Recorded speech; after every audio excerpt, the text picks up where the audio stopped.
Salam sejahtera murid-murid. Hari ini cikgu akan terangkan sedikit tentang seni foto, iaitu kamera dan peranti pengimejan.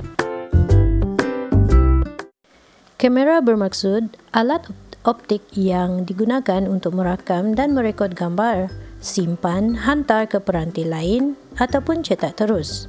Peranti pengimejan pula bermaksud alatan elektronik yang mempunyai pelbagai fungsi termasuk fungsi kamera, contohnya telefon pintar dan juga tablet.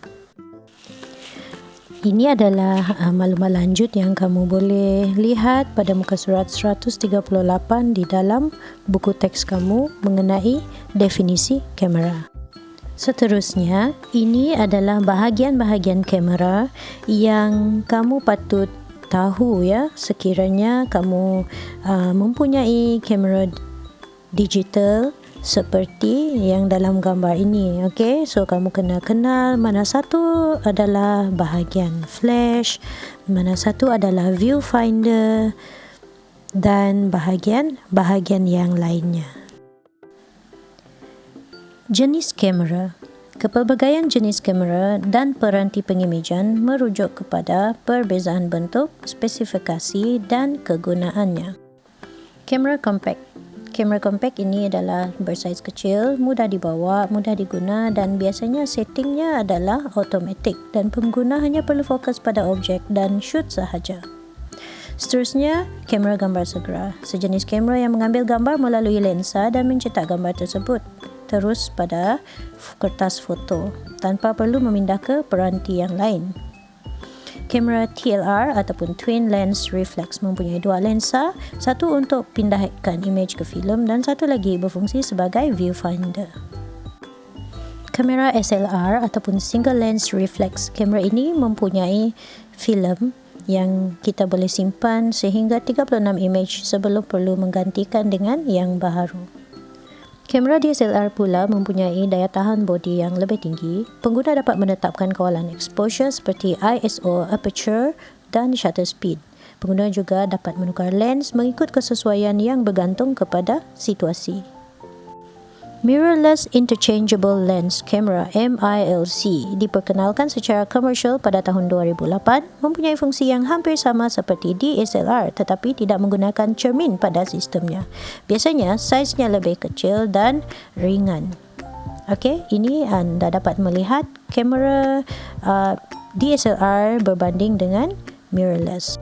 Action camera biasanya digunakan untuk merakam aktiviti-aktiviti lasak seperti berbasikal dan sebagainya. Juga boleh dibawa menyelam ke dalam air. Saiz kecil mudah dibawa ke mana-mana sahaja.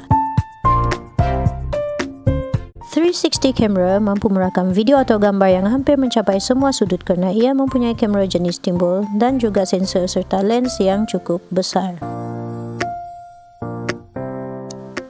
Webcam merupakan satu device yang biasanya digunakan untuk membuat video conference ataupun video call secara live ataupun real time. Ianya mempunyai feature seperti mikrofon. Seterusnya adalah camcorder, satu device yang digunakan untuk merakam audio dan video selain format gambar. Juga dikenali sebagai handycam. Terdapat camcorder jenis analog dan juga digital. Tablet dan telefon pintar juga merupakan satu peranti multimedia mudah alih dengan fungsi yang pelbagai. Setiap kamera mempunyai format tersendiri dan kualiti imej yang terhasil juga berbeza-beza mengikut jenis kamera. Berikut adalah beberapa format dan kualiti imej yang terhasil. Bingkai penuh. Format ini mempunyai nisbah 3:2 dan digunakan dalam pelbagai aplikasi fotografi termasuk kamera digital SLR, kamera filem dan digital serta kamera digital lensa tanpa cermin. Format medium.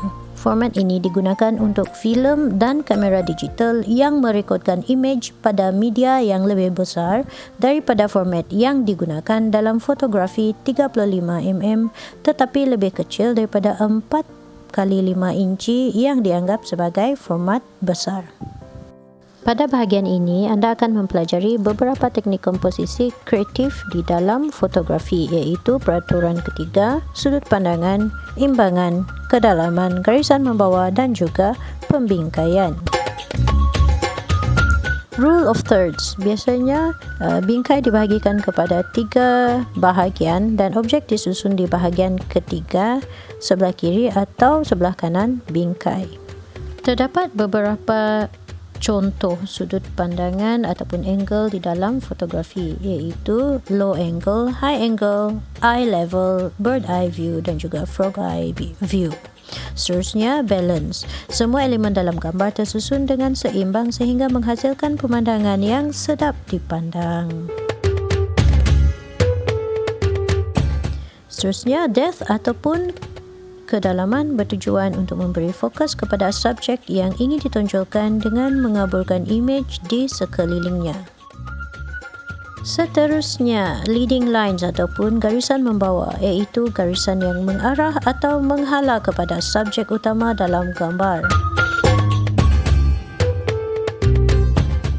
Pembingkaian. Elemen yang terdapat di sekeliling kita boleh dijadikan pembingkai kepada objek atau tempat yang menjadi tumpuan mata. Contohnya, tingkap, pintu, dahan, daun dan sebagainya untuk dijadikan pembingkai.